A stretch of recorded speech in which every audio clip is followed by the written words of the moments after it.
Hello friends, જય અંબે, જય માતાજી. કેમ છો બધા? મજામાં? સ્વાગત છે તમારું મારી રસોઈની ચેનલ. આજે આપણે બે વસ્તુ એકમાં મળી જાય ટેસ્ટ એવું કરીશું. ભાખરવડી પેટીસ પફ બનાવીશું. ભાખરવડીનો બી ટેસ્ટ મળશે અને પફનો બી.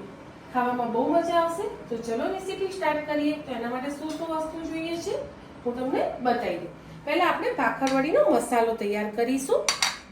તો એમાં મેં લીધું છે ધાણા, જીરું, વરિયાળી, એક કાશ્મીરી મરચું, સિંગદાણા, આંબલીનો પલ્પ, ખાંડનું ભૂરું અને ટોપરાનું છે. તો આપણે પહેલાં ભાખરવડીનો મસાલો તૈયાર કરી લઈએ. તો વારાફરતી એક એક વસ્તુ લઈને આપણે શેકવા માટે જે ઓછી વારમાં શેકાઈ જાય એ પહેલાં એડ કરીશું અને પછી ધીમે ધીમે મસાલા એડ કરતા જઈશું. તો પહેલાં ધાણા ફટાફટ શેકાઈ જાય છે. તો પહેલાં મેં ધાણા લઈ લીધા છે. હવે ગેસ ચાલુ કરી દઈશું અને આ રીતે બધા મસાલાને મસ્ત શેકી લઈશું જ્યાં સુધી સ્મેલ આવે ત્યાં સુધી. તો ચલો સ્ટાર્ટ કરીએ. બોલવામાં ભૂલ થઈ હતી. જે વસ્તુ શેકાતા વાર થાય ને એને પહેલા આપણે એડ કરીશું અને જે જલ્દી શેકાઈ જાય ને પછી એડ કરીશું. તો મેં લીધા છે ધાણા અને જીરું. શેકાતા થોડી વાર થાય બરાબર, એને લઈ લઈશું. તાર થોડું ગરમ જ છે, ફટાફટ થઈ જશે. એડ કરીશું પછી વરિયાળી, સિંગદાણા અને મરચું.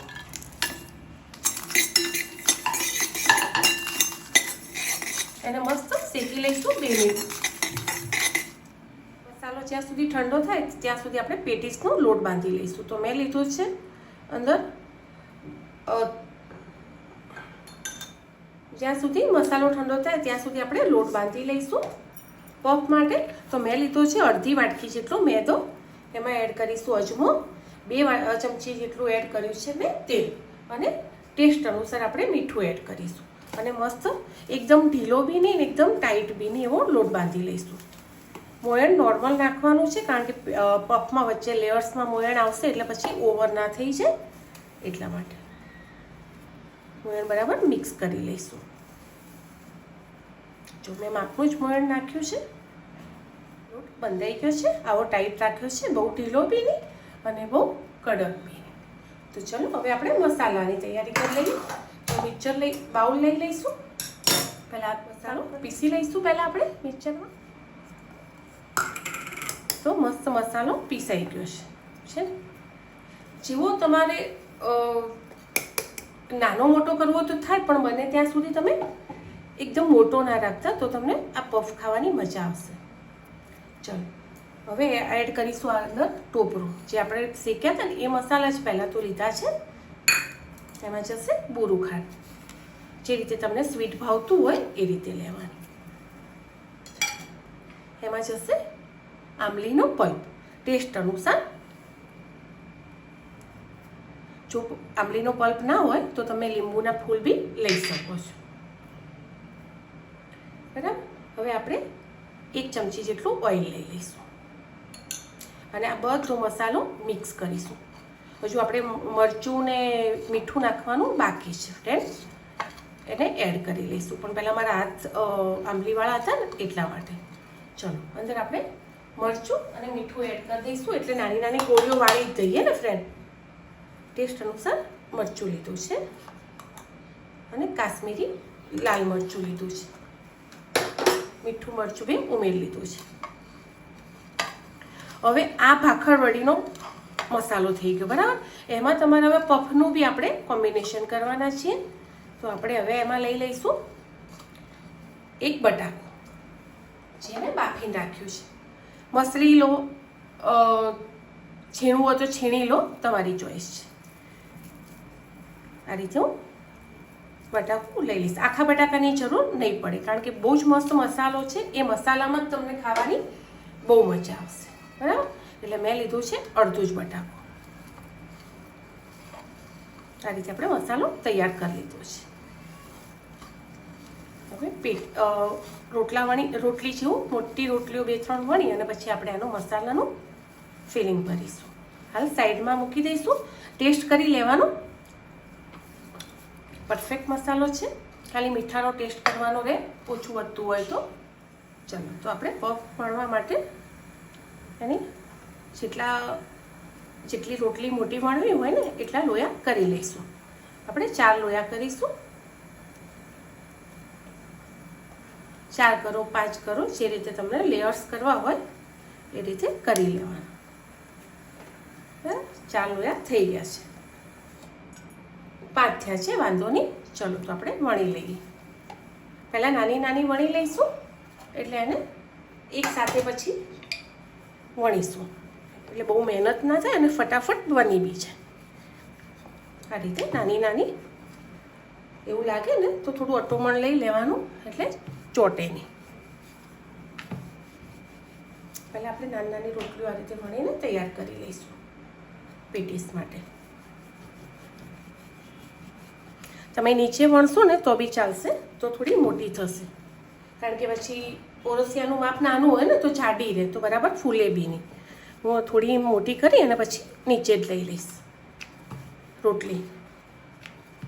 આ રીતે બધી રોટલી તૈયાર કરી લઈશ. મેં કિચન સાફ કરી લીધેલું છે, મસ્ત છે, તો આ રીતે નીચે જ કરી લઈશ.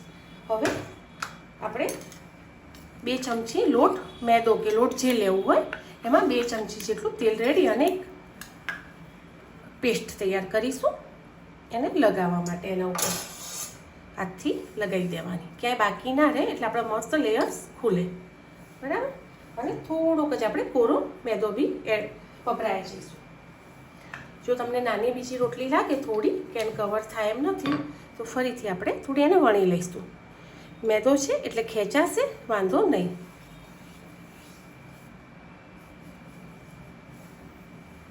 ફરીથી એનું એ પ્રોસેસ કરીશું. ચાલો આપણે સ્ટેપ બાય સ્ટેપ લગાવી દીધા છે. હવે એને વણી લઈશું. મોટો જેટલો રોટલો તમારે જેટલી પતળી કરવી હોય એટલી કરી લેવાની. આ એક સાથે જ વણાઈ જાય. પેલું તમારે મોટી મોટી રોટલી કરવી પડે અલગ અલગ, એટલે એક સાથે વણી લઈશું.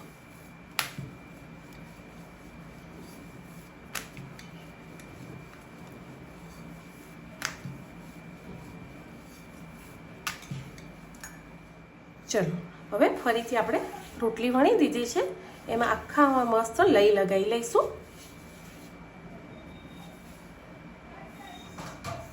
અને થોડો કોરો લોટ ભેળવી દઈશું. પછી એક ભાગ આ રીતે વાળી દઈશું. ફરીથી લઈ, ફરીથી કોરો લોટ, ફરીથી લઈ, આ રીતે આપણે સ્ટેપ કરતા જવાનું. બહુ ઇઝી રીતે ફ્રેન્ડ ઘરે બની જાય છે, બહારથી લાવવો બી નહીં પડે. ફરીથી લઈ, ફરીથી કોરો મેદો, ફરીથી લઈ, પાછળથી તો થોડુંક જ લેવાનું હોય છે. હવે આપણે હળવા હાથે એને વણી લઈશું અને એક ચોરસ શીટ તૈયાર કરીશું. બહુ વજન લઈને નહીં વણવાની.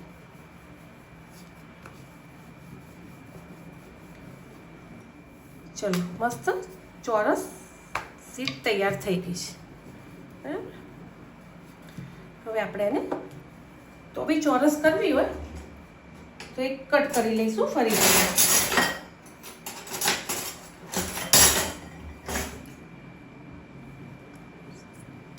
ચારે બાજુથી સાઈડો કાપી દઈશું. આનો ઉપયોગ પછી આપણે કરી લઈશું.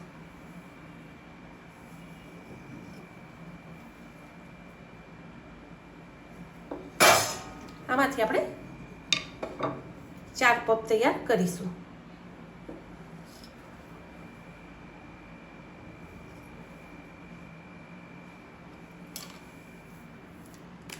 બરાબર. ચલો હવે આપણે જે માવો બનાવીને રાખ્યો છે એ લઈ લઈશું. માપનો ભરજો ફ્રેન્ડ, કારણ કે શું થશે પછી લેયર ખોલશે ને તો બધો મસાલો બહાર નીકળી જશે.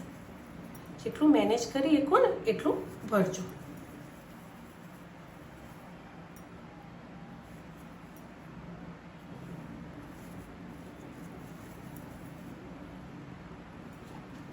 બરાબર. હવે એની આજુબાજુ આપણે પાણી લગાવી દઈશું.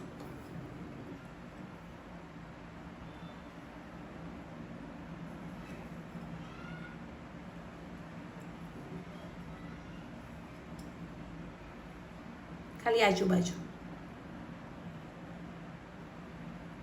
હવે એને સીલ કરી દઈશું, પણ પહેલાં હાથ સાફ કરી. ચલો તો એને સીલ કરી લઈએ. મસાલો ફ્રેન્ડ વધારે જ છે, હજુ મને એવું લાગે છે કાઢી દેવો પડશે.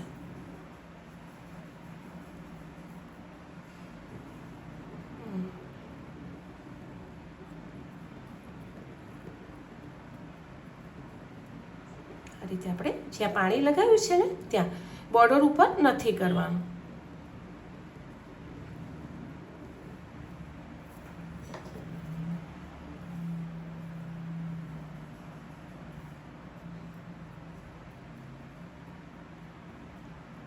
આ રીતે જો તો બી બહાર આવી ગયો ને થોડું, આ રીતે થોડું લઈ લઈશું.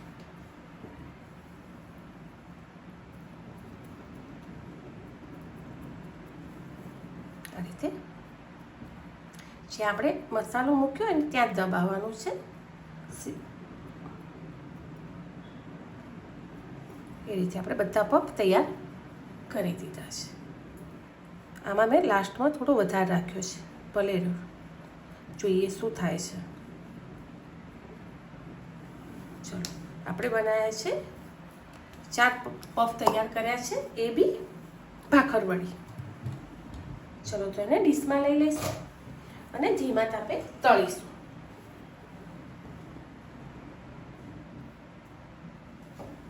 તેલ મૂકી દીધું છે, માપનું જ ગરમ હતું. તો આ રીતે આપણે થોડું તેલ ઉપર ચમચા વડે આવવા દઈશું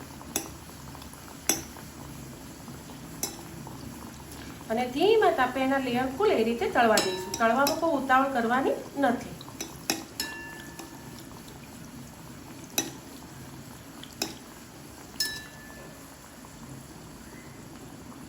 ચલો ફ્રેન્ડ, હવે આપણે બીજી બાજુને ફેવરી લઈએ.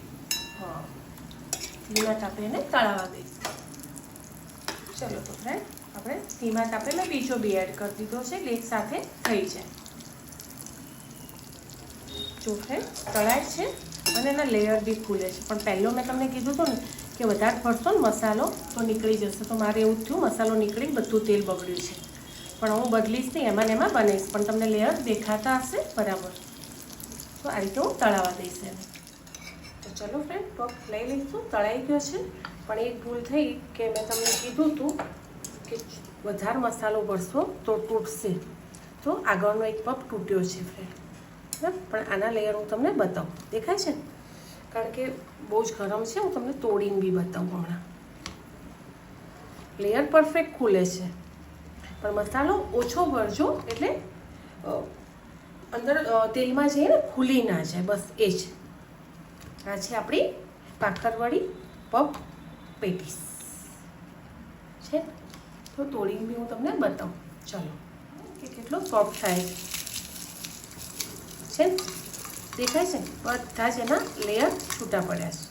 ખાલી જે મસાલાનો ભાગ હોય ને એનું પડ થોડું તમને પેલું લાગશે, બાકી પરફેક્ટ આખો પફ છે. તો બનાવજો, બહુ જ મસ્ત બને. મારી ખાલી એક જ ભૂલ થઈ કે એક પહેલો ચેન અંદર ખુલી ગયો એટલે આખું બધું મારું તેલ બગડ્યું.